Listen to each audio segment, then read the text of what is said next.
Buenos días, excelentísima señora vicepresidenta de la República, señora Raquel Peña, y demás honorables consejeros y consejeras del Consejo Nacional de la Magistratura.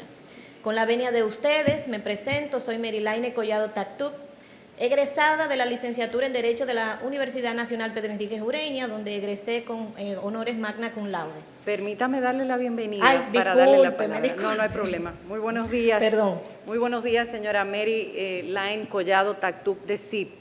Le damos la bienvenida a esta vista pública para postulantes al Tribunal Constitucional. Hemos establecido un protocolo en el cual le vamos a conceder 5 minutos de presentación libre para que usted pueda presentar al Consejo todas sus credenciales académicas, así como su hoja de vida y cualquier otro elemento que usted pueda entender pertinente para la evaluación que nosotros vamos a proceder a realizar. Concluida esta parte, los miembros del Consejo le harán preguntas en un plazo no mayor de 15 minutos. Ahora sí, tiene usted la palabra. Reitero mis disculpas por adelantarme. Buenos días, Merilaine Collado Tactuc. Decía que soy egresada de la licenciatura en Derecho de la Universidad Nacional Pedro Enríquez Ureña con honores magna cum laude. En la Pontificia Universidad Católica Madre y Maestra realicé la maestría en Derecho Empresarial y Legislación Económica. En la Universidad Autónoma de Santo Domingo, maestría en Derecho Constitucional y Procedimiento Constitucional y además diplomado en Derecho Laboral. En la Universidad de Castilla-La Mancha, en Toledo, España, especialidad en Interpretación Constitucional. En el Instituto Interamericano de Derechos Humanos en San José, Costa Rica, realicé diplomado en Derechos Económicos, Sociales y Culturales, así como múltiples cursos, talleres, diplomados a lo largo de todo mi quehacer en el Poder Judicial en la Escuela Nacional de la Judicatura. Mi vida laboral la inicié como licenciada en la oficina de la licenciada Luz María Duquela, luego pasé a consultora del área de reforma constitucional en la Comisión de Reforma y Modernización del Estado. En este caso estaba asalariada por el Programa de las Naciones Unidas para el Desarrollo. Posteriormente ingresé al Poder Judicial como abogada ayudante y donde he hecho carrera. Participé en el concurso de oposición para jueces de paz y equivalentes y a esos fines ingresé a la Escuela Nacional de la Judicatura.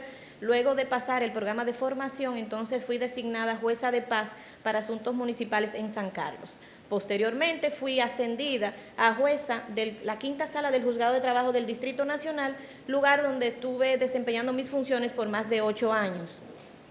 Desde el 2013 fui ascendida a corte, principalmente en la segunda sala de la Corte de Trabajo del Distrito Nacional, posteriormente trasladada a la primera sala de esa misma corte y de hace más de 5 años ya estoy en la primera sala del Tribunal Superior Administrativo. La experiencia que me ha otorgado esas labores en el Tribunal Superior Administrativo me han dotado de conocimiento no solo desde el punto de vista teórico o académico del derecho constitucional y procesal constitucional, sino el día a día y la práctica de mis funciones. ¿Por qué? Porque en este tribunal tengo la oportunidad de trabajar con los derechos fundamentales en las acciones de amparo, sean estas ordinarias, de cumplimiento o colectivos, las medidas cautelares, los recursos contenciosos tributarios o administrativos, y una parte importante de los casos que ha decidido el Tribunal Constitucional precisamente provienen del Tribunal Superior Administrativo, por la envergadura, por la trascendencia, recordando que este tribunal es competente para conocer de todas esas acciones incoadas, no solo contra los órganos y entes de la administración pública, sino contra las cámaras legislativas, contra la Suprema, el Consejo del Poder Judicial, la Junta Central Electoral, es decir, los órganos públicos que tienen incidencia en la vida nacional. Entiendo que mi participación en el Tribunal Constitucional sería un gran aporte que contribuiría a mejorar o sería una experiencia que pongo al servicio de la nación desde ese alto tribunal. También soy docente tanto de la Escuela Nacional de la Judicatura en los programas de formación de aspirantes como la formación continua de la Universidad Nacional Pedro Enríquez Ureña y a nivel de maestría en la Universidad Autónoma de Santo Domingo, principalmente la asignatura de Derecho Constitucional Administrativo en la maestría de Derecho Constitucional y de Derecho Laboral Internacional en la maestría de Derecho Laboral. Pongo ante ustedes, y finalmente quiero señalar, pongo ante ustedes esta experiencia que, como les he expresado, tengo, toda la capacitación, formación, desarrollo de destrezas y competencias a los fines de poder ejercer mis labores en esa alta corte.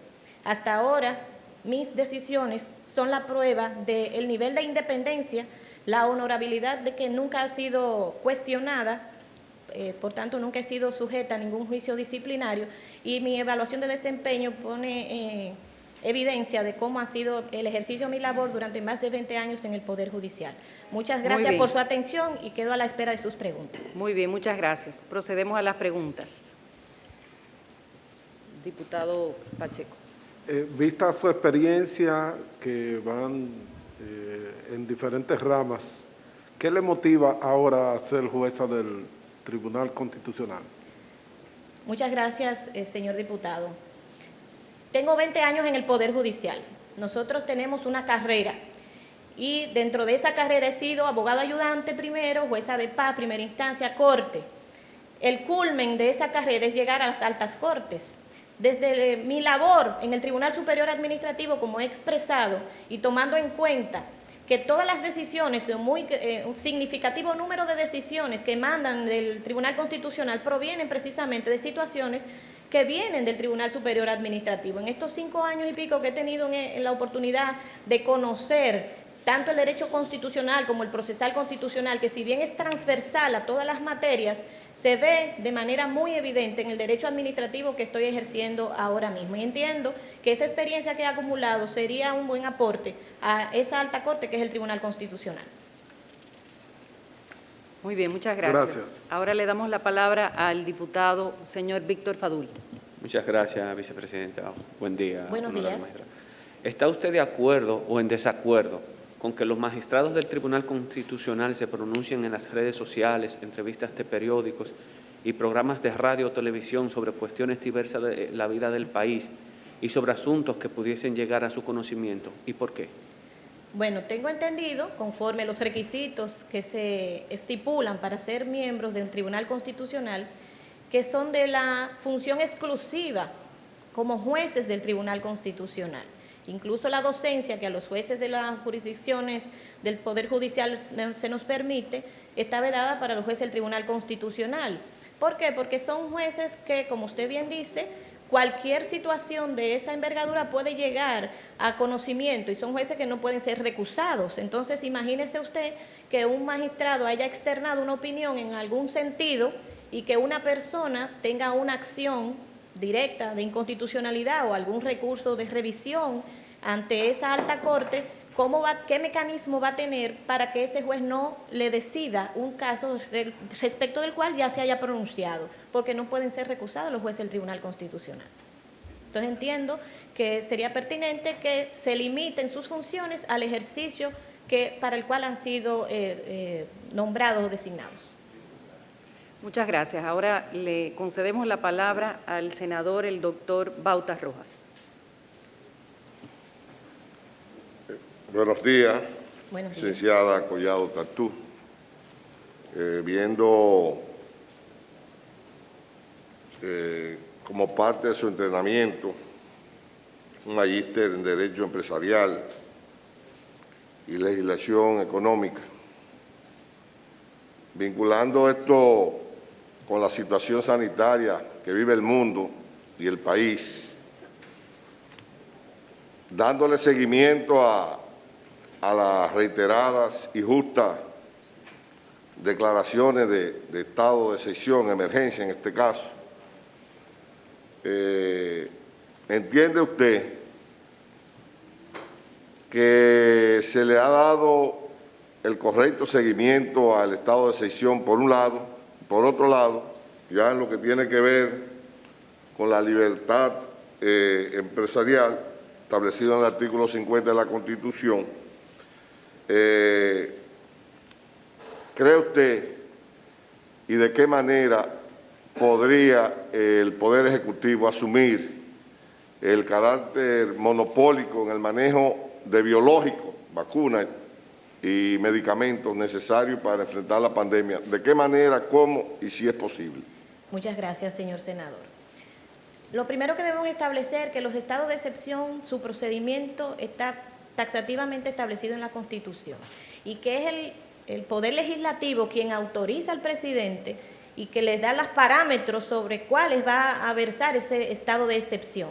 Entonces, ese seguimiento que usted me pregunta, mi opinión, un sentido valoratorio de esa situación, entiendo que son las cámaras legislativas que deben verificar que el Ejecutivo cumpla en el mandato que le ha dado respecto de ese estado de excepción. En el tema de los derechos fundamentales, ciertamente los derechos fundamentales pueden verse limitados cuando está de por medio el interés general.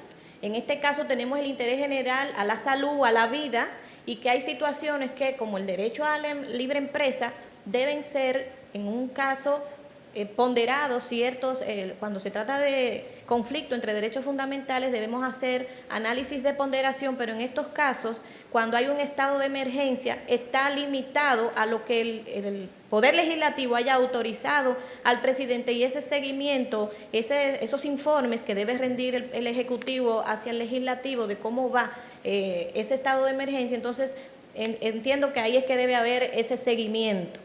Desde el punto de vista del derecho constitucional o el Tribunal Constitucional, los derechos fundamentales y las garantías a esos derechos fundamentales, las acciones de amparo, se mantienen vigentes, no obstante los estados de excepción. O sea que cuando se habla del tema monopólico, el Estado es lo que está regulando la forma en cómo eso que incide en el interés público, porque son vacunas que el Estado es que debe verificar que no vaya a traer a alguien algo que le haga daño entonces a la población. Esa parte, entonces el Estado está en condiciones de regular cómo se va a hacer. No necesariamente el Estado es que la provee, porque no las fabrica, pero puede buscar las diferentes entidades que sí lo hagan y elegir la que mejor convenga a los intereses de la nación, porque se impone el interés general. Permítame, en esta misma parte, para complacerme, le digo, ¿puede el Poder Ejecutivo, autorizado en el estado de emergencia, decidir mediante resolución o el mecanismo que sea, o por ley, crear una situación monopólica en esta situación?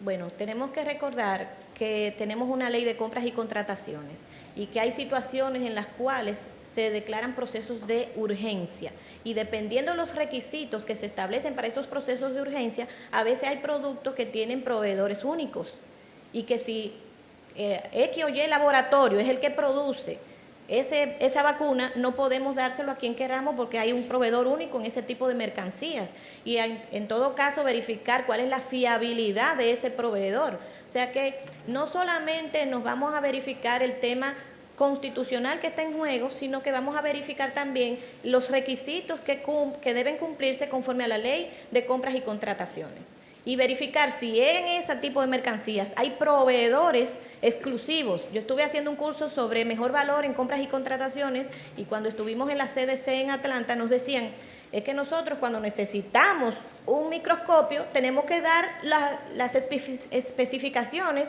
de eso que necesitamos, y solo hay una fábrica que lo hace. Entonces a él que tenemos que comprarle con los requisitos que nosotros queremos.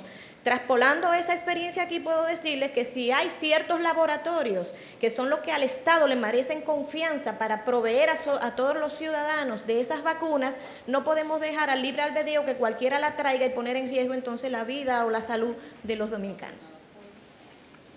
Gracias. Diputado Alfredo Pacheco. Sí, veo que usted es miembro de la Subcomisión de Políticas de Género del Poder Judicial. Sí.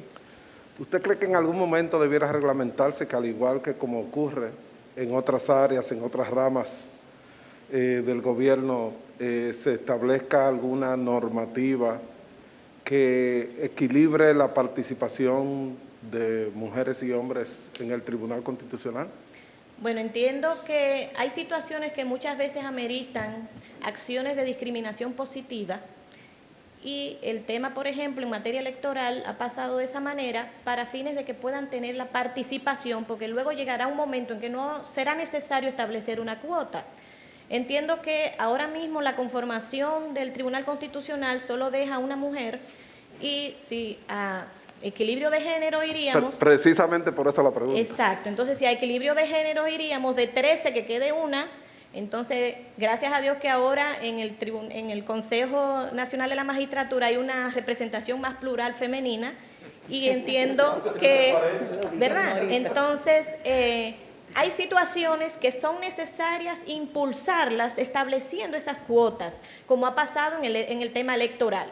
Y ya luego llegará el momento en que van a surgir espontáneamente. Entiendo que en materia del Tribunal Constitucional hace falta que haya también ese equilibrio de género y creo que ustedes tienen esa labor por delante y aquí tienen una digna representante. ¿Alguna otra pregunta? Bueno, nos resta darle las gracias y que pase feliz día. Gracias y buenos días.